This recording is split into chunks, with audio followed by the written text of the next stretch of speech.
Olá a todos, bem-vindos ao Coffee Paste. Eu sou o Pedro Mendes e nesta ocasião converso com o criador Silvio Vieira, que tem ainda em cena o terceiro de uma trilogia, a que começou com Arena, depois continuou com Equador e agora tem em cena o espetáculo Zenit. Olá Silvio, e antes de mais, muito obrigado por estares aqui a conversar comigo estes minutos. Bem-vindo. Olá, Pedro, é essa. É um gosto ter-te aqui. Então, eu vou começar já por te pedir que nos apresentes, para quem não conheça, o espetáculo Zenit, assim, de modos, de traços mais gerais. Traços mais gerais de Zenit. Zenit, como tu disseste bem, é um final de trilogia. Começou com Arena, na garagem do Chile, em 2021. Depois passou pelo Equador e termina agora ao ar livre. E encerra uma trilogia cuja premissa é partir do espaço como mote inspirador de toda a criação. Portanto, exatamente como se estivéssemos a falar de um texto para inspirar o espetáculo.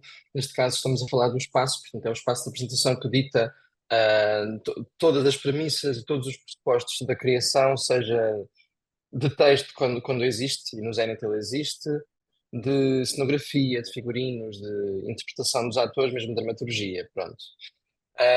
E o Zenith, neste caso, talvez a sua marca mais distintiva é o facto de ele ser feito ao ar livre e Uhum. em coprodução com o Teatro Nacional, num desafio que eu lancei ao Pedro Penin, porque tinha ido ver o Arena, à garagem, e ficámos a conversar. E quando eu soube que o teatro ia entrar em obras, portanto, o desafio que eu lhe lancei foi nós utilizarmos esse material excedente das obras para construir um teatro ao ar livre. Pronto, depois meteram-se pelo meio alguns obstáculos, meteu-se pelo meio também a realidade concreta de ser muito dispendioso construir seja o que for hoje em dia, Claro. e o facto também de estarmos num espaço privado, por não termos conseguido resposta em tempo útil dos espaços públicos que contactámos. Uhum. Portanto, juntas de freguesia, enfim, kafkiano máximo, não conseguimos respostas. Só em 2030 que se calhar conseguimos estar lá a estrear o espetáculo. E, portanto, estamos num espaço privado, juntando também ao facto de ser altamente dispendioso construir uma estrutura, com tudo o que isso implica, não é? De engenharia, de pronto. Fomos para este espaço que já tem uma infraestrutura já pré-construída, uma ruína, Uhum. e criou-se esta ideia de o Teatro Zenit, então, ter apenas a plateia, portanto, esta ideia de plateia móvel de cimento, uma plateia bastante pesada, mas Uhum. surgiu esta ideia de ser a plateia, o Teatro Zenit, depois tivemos de sair daquele espaço, ou quisermos ir, por exemplo, fazer um espetáculo para o mar, por exemplo, ou para a praia, levar então o Teatro Zenit connosco. Então, o projeto ter assim uma vida longa, uma vida que se pretende longa. Exato, essa plateia são, para quem não saiba, são blocos de cimento, são 24, 36, quantos são? São, são, são 35 blocos de cimento que podem vir a crescer porque nós guardámos entulho do Teatro Nacional. Aquilo foi cimento que nós colocámos numas cofragens retangulares e onde colocamos também os pedaços de entulho. Portanto, é quase como se fosse uma almôndega de cimento e entulho histórico do Teatro Nacional. Vai ficar, é uma forma de guardar a memória do que foi o teatro Sim, sim, sim. desse momento da história. Não, não será muito, quer dizer, é transportável, mas não muito transportável. Não é? Imagino que pese muito essa estrutura. Sim, pesa muito, mas isso também é bom, porque se fosse uma coisa mais transportável, corria o risco de, enfim, de se deteriorar mais com os elementos, ou mesmo poder ser roubado, sendo que Claro. ninguém rouba entulho, não é? Mas a ideia é que seja transportável pela sua forma, porque são blocos isolados e não é uma coisa que nós precisamos alicerçar no terreno, Uhum. mas não deixa de ser muito pesado, portanto tem de ser transportado com grua, é dispendioso o transporte, enfim, essas Mas coisas. pronto, Não será certamente uma coisa transportável para ir fazer um fim de semana ali a Peniche e depois outro fim de semana ao Algarve. Não, claro. não se trata disso. Trata-se Mas sempre de pensar numa lógica mais duradoura. duradoura, mas ainda assim, imaginas usar a plateia em projetos futuros teus?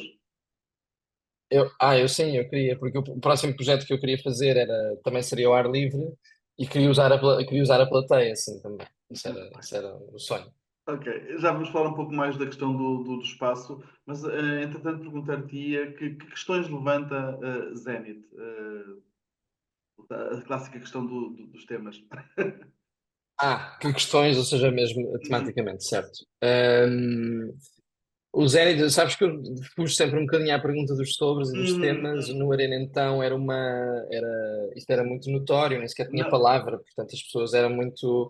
mais, Aqui, no Equador, enfim, eu acho que a palavra cumpre muito esse. É muito difícil fazer um espetáculo atemático, ou uhum. seja o que for, quando ele tem palavra, não é? E no Certo. Equador isso já se via de alguma forma, já se via ali uma temática mais presente naquele antagonismo entre aquelas figuras e aquela empregada, aquela funcionária. E aqui no Zenit, não é que a palavra cumpra. Enfim, a palavra surge no final, claro que nos acompanha ao longo do espetáculo de uma forma muito descritiva, narrativa, na voz da Anabela, numa voz off, e depois no final eu senti necessidade de que o objeto não fosse tão abstrato como podia ser se não tivesse a palavra. Portanto, Uhum.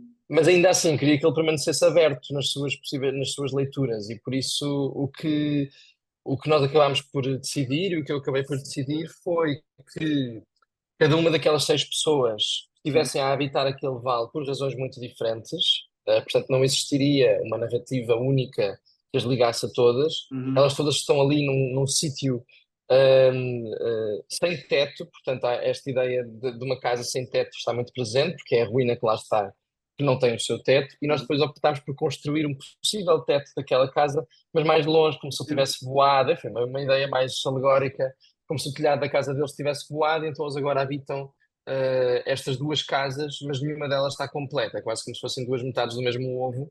Complementar. Elas têm chão numa casa e têm teto na outra, e portanto eu acho que isso, a nível temático, transportou-nos a todos enfim, para flagelos contemporâneos, como a guerra e como a habitação, enfim, e esses flagelos estão presentes em algumas destas figuras, em algumas destas personagens. Ainda assim, eu gostei da hipótese de nós podermos ver nelas histórias diferentes. Portanto, claro que na personagem da Rita, por exemplo, é uma sobrevivente de guerra e para isso nós utilizámos. ahm, ah, eu compus um texto a partir de depoimentos que fui lendo dos sobreviventes das bombas atómicas de Hiroshima e Nagasaki. Uhum. Mas depois outros deles, por exemplo, temos um casal nómada que simplesmente vive desta forma. Enfim, a ideia era essa, era que ainda assim a palavra não cumprisse esse aspecto de, ok, este espetáculo é sobre isto. Certo, certo. Isso já acaba por acontecer naturalmente, mas continua a ser uma coisa, como são espetáculos muito visuais e muito plásticos, acho que é a maior força deles. Eu não queria, no fundo, estar a atribuir uma legenda demasiado concreta a essas imagens, porque acho que, Uhum. apesar de tudo, acho que isso também é aquilo que pode fazer com que alguns espectadores se percam, mas também é aquilo que faz com que o objeto seja mais aberto. E a mim Claro. agrada-me pensar em objetos abertos, Sim, leituras abertas. sim, sim, sem dúvida, sem dúvida. Falaste que os personagens são diferentes entre si. Consegues encontrar o que os une? Isso foi sempre a pergunta principal porque de quando nós começámos a pensar nisto, pensávamos numa ideia de comunidade, ou seja, estas pessoas dão-se todas umas com as outras, portanto chegámos a falar numa certa ideia de escola, elas são todas ali Hum. para aprender alguma coisa umas com as outras. E foi sempre uma dificuldade de pensar qual é que seria esta coisa, e até se fala no texto, não é? Tipo, qual é o tesouro que as prende ali. Só que isso nunca foi uma conclusão a que nós tínhamos chegado concreta, ou seja, percebemos que elas estão ali todas por razões diferentes, lá está. Algumas podem estar completamente iludidas com a realidade que veem, outras podem vê-la exatamente como ela é, mas sempre foi um desafio pensar porque é que esta comunidade vive neste espaço. Que o X. Que Pois coisa. é, isto faz aquelas coisas. Uau, mas o que é isto? Não, há uma série de gestos, não sei agora, Que fogo de faz artifício, não sei o que é parecer. que é. Não sabia. Ok, Tu ok. fazes os, Fica tu ótimo, fazes os fica gestos ótimo. e isto aparece. Foi sempre um desafio para nós pensarmos neste vale e nesta comunidade, ou seja, justamente porque depois temos os aviões e temos a civilização a passar lá em cima. Mas apesar de tudo, nós não podíamos pensar numa coisa que fosse. Eu achei que não fazia sentido pensarmos num cenário pós-apocalíptico, em que não acontecia nada à volta, porque efetivamente as pessoas vêm lá de cima do mirador, onde há toda uma urbanização que adora estar ali por causa da vista, depois temos os aviões, portanto, pensámos sempre numa coisa de aquelas pessoas tinham de estar ali de certa forma, porque não podiam estar noutro sítio. Uhum. Fosse isso porque elas estavam, lá está, iludidas a viver uma fantasia e uma inexistência, uma coisa que não é concreta e não é real, ou porque efetivamente têm um estilo de vida em que encontram ali qualquer coisa, seja humana, seja que lhes faz sentido. E depois Uhum. uma coisa muito importante que é, nós, apesar de ser muito idílico e muito sonhador por parte de um artista de teatro, Uhum. também encontrar naquele objeto, daquela cortina, daquela cortina que depois nós. Enfim, supostamente é o mesmo material, claro que é muito diferente. Uhum. Idealmente a ideia era que o pano que nós vemos, o manto que nós vemos no início, aquele manto vermelho a percorrer a paisagem, fosse aquele que nós encontramos no fim, montado no espaço. Mas são materiais muito diferentes, o veludo é muito característico e, portanto, eu acho que isso é uma coisa que acabou por não ficar tão bem conseguida. Mas esta ideia de é quase que o ritual deles naquela hora do dia fosse sempre eles trazerem este signo teatral muito forte, que é o signo que diz: Ok, estamos a fazer teatro, apesar de tudo estamos a falar sobre guerra, mas isto não Uhum. deixa de ser teatro. Estamos a falar sobre estas coisas, sobre a nossa desgraça, sobre a nossa vida, mas não deixa de ser teatro. E de certa forma é quase como se aquele. Para mim, a resposta é um bocadinho essa, como se o tesouro que os prende ali fosse este ritual formático ou teatral de eles poderem lembrar-se e poderem projetar no futuro, poderem ter este gesto que é muito humano, lá está, ritualístico, contemplativo, quase religioso e formático, enfim, de Uhum. poderem, de poderem pensar a sua vida para a frente, para trás, poderem estar uns com os outros, num contexto atrás de uma cortina, atrás de um pano de teatro. Isso, Certo, certo. para mim, foi assim o elemento que ligou tudo, digamos. Certo. E assistindo ao espetáculo, essa ligação entre o tecido inicial e o final, eu pelo menos fila, portanto, acho que Ah, ok, conseguia boa, isso é perceber. ótimo. Eu acho que nem toda a gente faz e eu Ok, percebo que não ok, façam, ok. mas isso é ótimo. Pronto. Falaste das dificuldades de encontrar um espaço público, não é? Público, sim, para encontrar, para realizar este espetáculo. Como é que descobriste o local onde acabou por ser o espetáculo? Eu e o Rafael estivemos cerca de um mês no verão do ano passado a fazer voltinhas de moto em Lisboa. Nós fizemos uma coisa que eu achei muito divertida. Nós pegámos no mapa, num satélite, no Uhum. Google Earth mesmo, e marcámos todos os pontos verdes que víamos, todos os pontinhos verdes. Naturalmente que em Monsanto foram tipo 50 Claro. locais, mas depois em tudo o que era sítios verdes, nós marcámos. Depois alguns não precisámos de visitar porque percebemos logo que não nos interessavam jardins públicos, tipo Quinta das Conchas, não nos interessava essa dinâmica já Uhum. estabelecida num espaço. E então acabámos por ir a estes sítios, fazer uma espécie de reperagem, marcámos por zonas. Primeiro fomos à zona oriental, depois íamos para a zona mais periférica, mais para a esquerda de Lisboa, depois também fomos mais para o centro de Lisboa, mas nós acabámos por descobrir este sítio através da outra margem do rio. Nós estávamos a ir lá, havia lá a antiga Fábrica Nacional de Margarina, que é também um espaço lindo, Uhum. mas que está para venda, que é o espaço que se vê do mirador quando se olha para o outro lado do rio, há lá uma ruína, é a antiga Fábrica Uhum. Nacional de Margarina. E nós, quando estávamos a passar nessa estradinha de moto, vimos a coroa da nossa ruína, da ruína que é agora onde nós estamos, ao longe, e estávamos mesmo no fim do dia, era mesmo assim um daqueles dias em que tu dizes assim, vamos embora, vamos ver. E o Rafael, ainda por cima nessas coisas, é muito fixe porque ele é todo rockstar, assim, não, bora, Silvio. Acho que eu era a primeira pessoa que dizia, não, vá, deixamos isto para outro dia ou então não vemos. E de facto fomos, tivemos de dar uma volta ainda de uns 20 minutos, fomos lá, ficámos logo apaixonados pelo mirador, por ver aquela vista toda sobre o vale, depois Uhum. descemos, achámos a ruína incrível, enfim, e porque tinha rio, e eu sou, como já deves ter percebido, um bocadinho obcecado por água nos Sim, espetáculos, e exato. portanto, e portanto Uhum. foi assim que nós a descobrimos, e a partir daí foi começar a tentar perceber com os nossos vizinhos de lá do que é que aquilo era.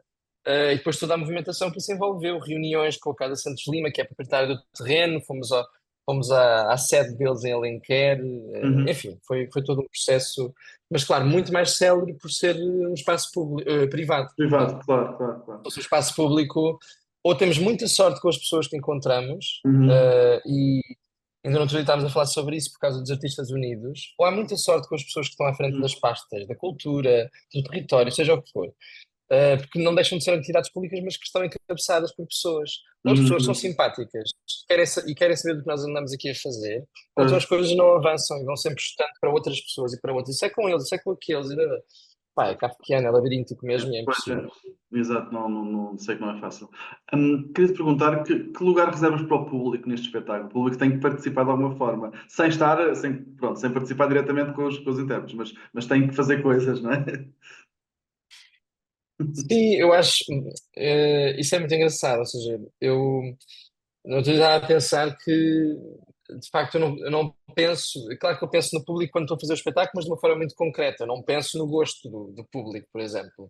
Eu penso no meu, acho que é isso que nós, com um artista, pode fazer, é pensar no seu Uhum. gosto e esperar que o seu gosto depois se alinhe com o gosto de algumas pessoas que vão ver, porque apesar de tudo é isso que depois diz se o teu trabalho continua ou não, não é? Claro que é importante para mim que o espetáculo seja recebido para depois poder continuar a trabalhar. Portanto, não posso aliar-me dessa resposta. Uhum. Mas o lugar do público aqui é particularmente curioso de pensar, porque à partida já é um sítio, já parte de um sítio desafiante. Nem é tanto pelo andar, é pelas condições agrestes daquele sítio. Se não há vento, há mosquitos, se não há mosquitos, há muito vento, há muita poeira na ruína. Mas por outro lado, eu gosto disso, ou seja, eu gosto de colocar um espectador nessa posição, por muito que isso seja desconfortável, dá muita risa. Vai dar muita risa, às vezes, quanto mais agreste tiver a situação, eu vejo as pessoas assim muito a querer muito ver o espetáculo, assim, levar rajadas de vento dá muita risa. Eh, Isto é uma coisa que a mim me dá risa, pessoalmente, enquanto artista, mas depois eu só vejo o Teatro Nacional, tipo, muito preocupado com o seu público, e enfim, eles Sim, também sim. desempenham aqui este papel de. Pronto, daí temos cancelado os espetáculos da estreia por causa da chuva. Quando eu, por mim, opá, se calhar chuva torrencial não, mas olha, por mim, quer dizer, adorava ter feito um espetáculo à chuva. Depois vimos Uhum. que tecnicamente isso não era possível. Mas o lugar do público neste espetáculo, eu acho que eu nunca é muito misterioso para mim, tem sido muito misteriosa para mim a resposta do público em relação ao espetáculo, porque acho que há uma franja de público que não se liga ao espetáculo, naturalmente, isso acontece com muitos espetáculos, mas depois eu também acho que há uma franja, pronto, há sempre aquela franja de pessoas que dizem logo, gostei muito, não sei o que, mas depois também há uma franja que sai meio atordoada e meio sem conseguir, a precisar de processar, porque é muita coisa. Uhum. Pronto, isso tem sido assim, pelo menos, as três principais blocos de resposta que temos tido. Uhum. Uh, mas pronto, não deixa de ser um percurso, não deixa de ser. Há muitas possibilidades de distração para um espectador que não esteja tão disponível para ver o espetáculo, porque os percursos são distrativos. Uhum. Uh, Enfim, o espaço permite muita, é muito permeável à Uhum. distração, mesmo a tagarelice de outras pessoas do público possam estar a falar. Uhum. Pronto, portanto, é particularmente difícil sentir o público neste espetáculo. Tu sentes em pequenas bolhas de todos os momentos, mas é particularmente difícil. Sim, E foi uma incógnita para mim. pois, Eu pois. gostava de ser um elemento mais, gostava que tivesse sido um elemento que eu pudesse controlar melhor a experiência do espectador, mas de facto é o Val que manda, são as condições do Val que mandam. Ou Claro, seja, claro. Há de ser sempre diferente. Gostava que falasse um pouco da cenografia que foi criada pelo Rafael, que julgo com a tua participação também, não é? Desde essa parte, desta fase de reperagem até depois ao que nós vemos, aos vários espaços que nós encontramos nestas 2 horas e tal de percurso. sim, a cenografia é sem dúvida a pasta mais importante, eu acho, de toda a trilogia, sempre foi. E também sempre foi a pasta onde eu sempre quis mais meter o bedelho. O bedelho. Ai, o bedelho. Eh, o bedelho. É de Fátima, também dizemos joelho lá, joelho, vermelho. Exato, exato. Sempre foi aquela pasta que eu acho que às vezes penso que sou mais dado a pensar cenografia do que propriamente em encenação, às vezes, ou pelo menos a encenação decorre muito da imagem e da ideia cenográfica que está por trás. Uhum. E eu encontrei no Rafael uma pessoa que é um artista plástico, ou seja, que eu gosto muito, portanto tem um grande talento plástico e que também é muito permeável a acolher uma ideia que eu possa ter e depois discutimos a ideia e depois vemos o que é possível fazer e lá está, como ele tem este ponto de partida logo muito de rockstar, de bora, vamos fazer e depois, enfim, depois às tantas podemos chegar a um beco sem saída aos dois e perceber, não, Uhum. isto não é possível. Mas sem dúvida que a cenografia é das coisas que mais me entusiasmam pensar no Sim, espetáculo. Neste espetáculo em particular, foi extremamente desafiante, como deves imaginar, por causa do facto de estarmos a trabalhar ao ar livre, portanto, logo claro. aí os materiais têm de ser outros. Uhum. O objeto talvez mais delicado ali, ou mais difícil de pensar, tenha sido o telhado. Claro que a plateia, e o Teatro Zénith em si, há ali muito esforço físico envolvido da parte do Rafael e da Catarina, que fez a colaboração com a cenografia, Uhum. mas é uma coisa que, pronto, é só uma coisa, ok, são blocos de cimento, tipo, podem estar ao ar livre. Agora, fazer Claro. um telhado daquelas dimensões, é uma construção megalómana. que em Uhum. qualquer palco, por muito grande que fosse, continuaria a ser uma construção megalómana. Mas ali naquele vale de 300 mil metros quadrados, aquilo parece. Tu vês aquilo lá de fundo e parece o que é Sim. aquela barraca que está ali, aquela barraca do cão, tipo, o que é aquilo? Mas depois quando te aproximas dessa ideia, quando te aproximas dele, essa ideia volta a existir, esse impacto desta coisa grande. Sim.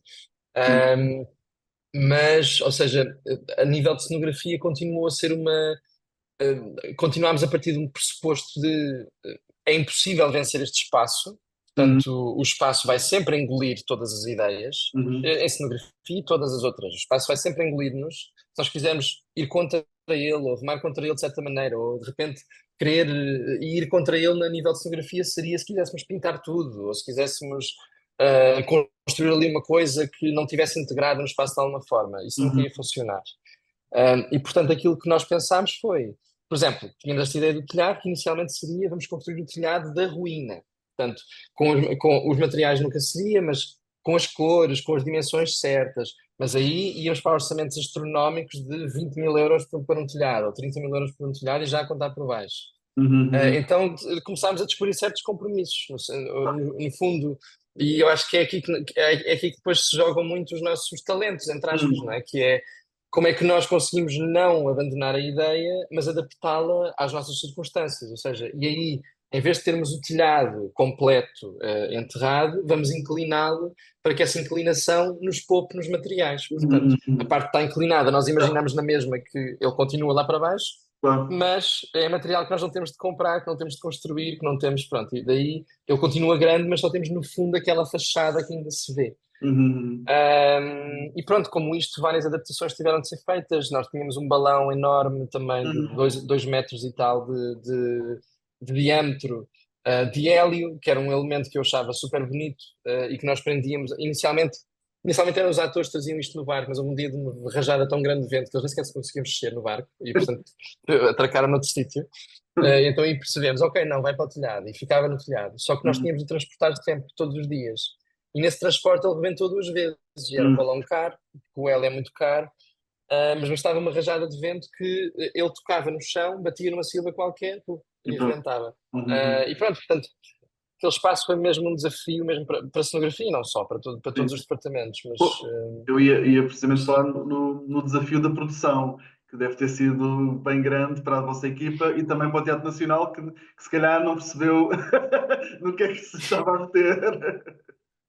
Fala-me um pouco assim, disso. não quero cometer aqui inconfidências, mas eu Claro. acho que a nossa relação com o Teatro Nacional passou por altos e baixos, naturalmente, porque é um projeto que testa muito uma casa que está habituada a trabalhar com certas condições. Portanto, logo aí, as equipas do Teatro Nacional já foram the extra mile, tipo, connosco, já estão a fazer coisas, ainda hoje já estão a fazer coisas que à partida não, não deveriam ter de fazer, ou Uhum. enfim.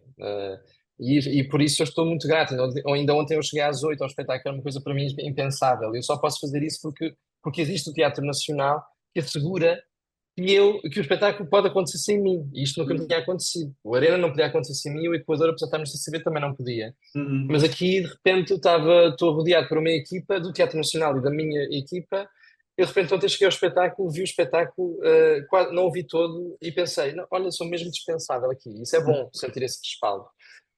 Mas para chegarmos aqui, pronto, houve tensões que tiveram de ser limadas, o próprio espaço determinou que era preciso mais financiamento, por parte do teatro.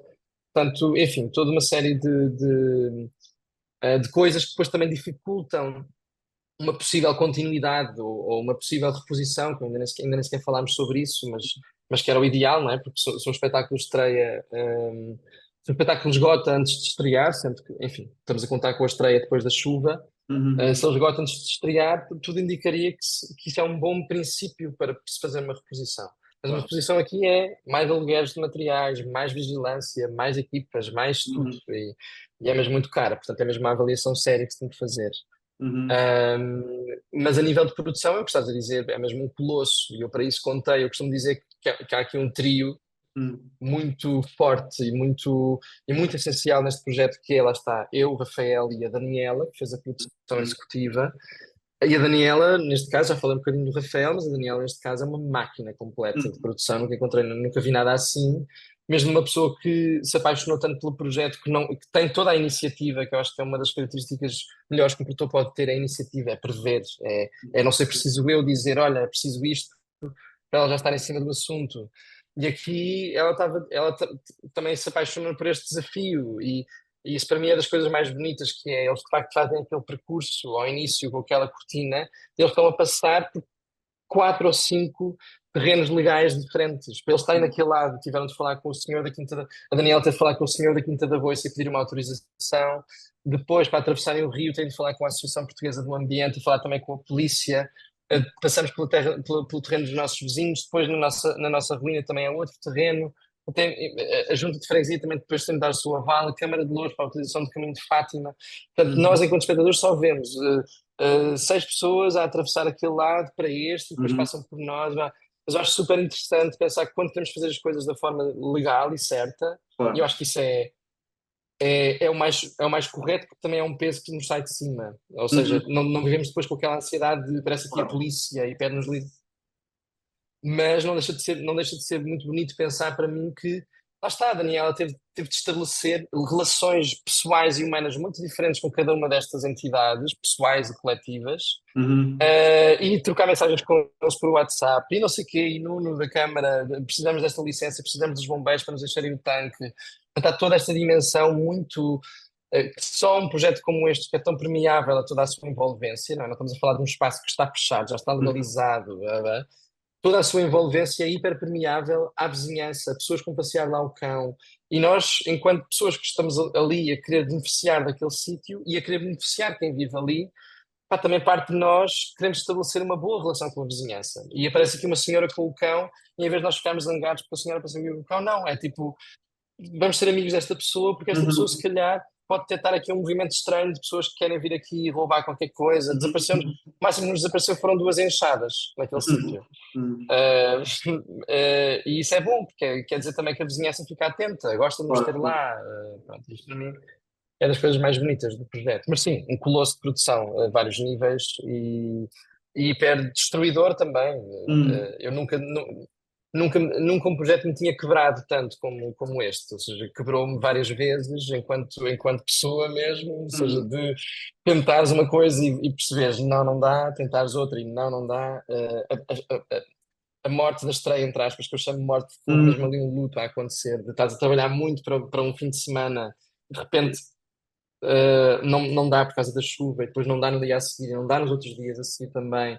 Foi mesmo uma coisa muito dura para a equipa, uhum, pronto, e, portanto, foi um projeto que não deixou de fazer a sua moça e, portanto, sai sempre com um certo PTSD, com um certo stress pós-traumático deste.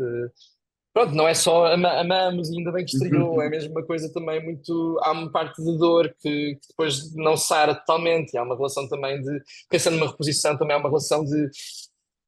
Sabes? Não é só. Ok, bora, vamos a uma reposição. Também é pensar, entrar outra vez nesta dificuldade. Queremos? Sim, sim, sim, sim. Eu espero que queiram. Ahm, Não, eu quero, mas lá está, não é 100% claro, easy, não claro, e é. não é tudo bom, não é? Eu, Pois, pois. sim, sim. Pois, Eu vou falar super com termos ingleses também, estupidez. bem, é ótimo. Easy PTSD, sério, internet, O nosso público como é que se diz? É poliglota. é fluente, Fluente. poliglota, exato. Então, relembro que o espetáculo Zenit pode ser visto até domingo, dia 21, e depois, quem sabe, poderá ser reposto. Silvio, quando olhas para o que segue, não sei se já pensaste no que segue esta trilogia, quer dizer, eu vi a tua entrevista ao teatro e falaste que gostavas de fazer um espetáculo no mar. O que é isso? O que é essa ideia? O que é que podes falar neste momento? Uh, eu até tenho medo porque eu tenho fases em que eu fico, as ideias explodem na minha cabeça e isso foi uma ideia que já me acompanhava há algum tempo. Mas houve um dia que eu fui à praia e estive a passear pela costa, e estava a pensar no espetáculo e fiquei a pensar no espetáculo, fiquei doido com o espetáculo, tudo, eram só ideias na cabeça, não é? E depois, continuo ainda muito apaixonado pela ideia. Mas o que eu sinto é que preciso mesmo de uma pausa também, preciso de abrandar um pouco, porque porque pronto, isto de fazer espetáculos que saem um bocadinho fora da caixa e um bocadinho fora da norma, um bocadinho fora do seu circuito normal, da sua infraestrutura normal, ou seja, que normalmente ampara um espetáculo, mas estamos a Uhum. falar de que nada o ampara, não é? Temos o Teatro Nacional a ampará-lo, certo? Este do mar, que é uma ideia que eu tenho e que é mesmo de fazer o espetáculo no mar, o público não está no mar, que seria um Uhum. filme, mas o público estaria no Areal. Mas o Uhum. espetáculo acontecer no mar é uma ideia que levanta muitos problemas, porque levanta problemas de marés, levanta problemas de condições meteorológicas, de segurança, eles têm que ter cursos de mergulho. E isso é das coisas que mais me apaixonam, por um lado, mas lá Uhum. está, não deixo de pensar também nestes pequenos traumas que eu fui criando com as dificuldades que fomos encontrando ao longo do caminho, desde o Arena até aqui. Claro. Mas por um lado também acho que é isso também acho que é isso que me faz sentido, mesmo em relação àquilo que também acontece no nosso panorama, não é? Tipo, é isso que também faz com que este tipo de trabalhos faça sentido. São coisas diferentes, são mais do que espetáculos, também são experiências, portanto, para os espectadores que vão ver. Sim. E portanto, estou muito apaixonado pela ideia, mas é quase como uma relação tóxica. Muito bem. O Rafael não estava a falar da. Desculpa, Pedro, só partilhar isto contigo. O Rafael não estava a observar a cortina que é posta no final. E para muita gente é impensável colocar aquela cortina naquele sítio por causa do vento, faz vela, faz muita força sobre a cortina. E o Rafael estava a dizer uma coisa muito gira que é: eu tenho uma relação mesmo tóxica com esta cortina, porque eu acho-a linda, acho que é um elemento incrível para o final do espetáculo. Eu concordo.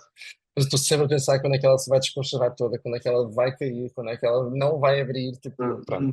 E então é isto, acho que é muito o resumo, é a paixão, sim, mas por outro lado também, quando é que isto vai tudo cair, quando é que isto vai falhar, quando é que. Há sempre aquele medo ali na. Mas Enfim, é muito interessante esse misto. Vamos então esperar, primeiro, que tenhas o teu merecido descanso e depois um possível espetáculo no mar. Silvio, é isso. muito obrigado, É foi um isso. gosto enorme Espero que sim. conversar contigo. Obrigado, Pedro, foi um gosto também, como sempre.